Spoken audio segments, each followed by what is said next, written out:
Жүрмісің жауап таппай, тыңдайтын құлақ мен болам. Айта бер, айта бер. Дос деген, сырлас дос деген, мұңдас дос деген, ақылшы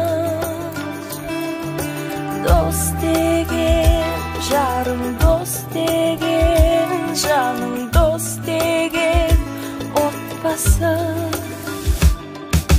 Қиян күндерде